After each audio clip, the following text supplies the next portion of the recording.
What's up with y'all? It's Miss KJ here, back with another read aloud for you all. And today we are reading If You Give a Moose a Muffin by Laura Joffe Numeroff, illustrated by Felicia Bond. If you give a moose a muffin,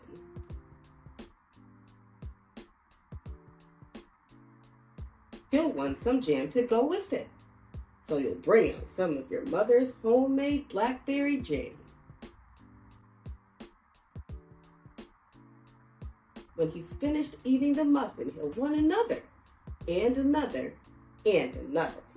When they're all gone, he'll ask you to make more.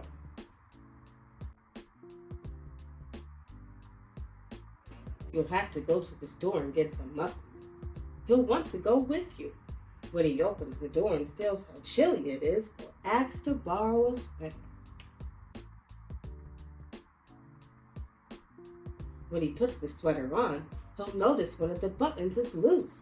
He'll ask for a needle and thread. He'll start sewing. The button will remind him of the puppets his grandmother used to make.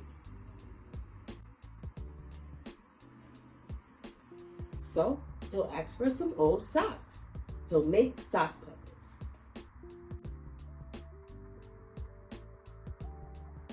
When they're done, he'll want to put on a puppet show. He'll need some cardboard and paints. Then he'll ask you to help make the scenery.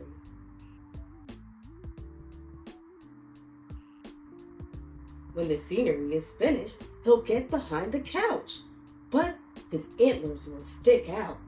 So he'll ask for something to cover them up. You'll bring him a sheet from your bed.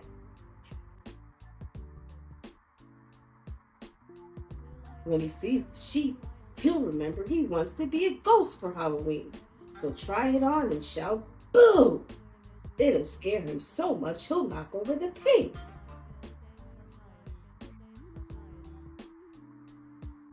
So he'll use the sheet to clean up the mess. Then he'll ask for some soap to wash it out. He'll probably want to hang the sheet up to dry.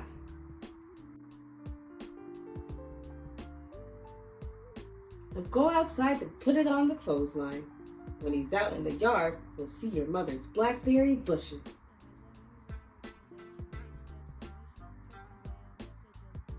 Seeing the blackberries will remind him of her jam. He'll probably ask you for some.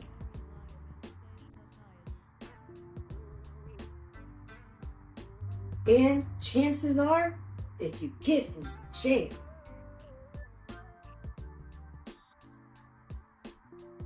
he'll want a muffin to go with it.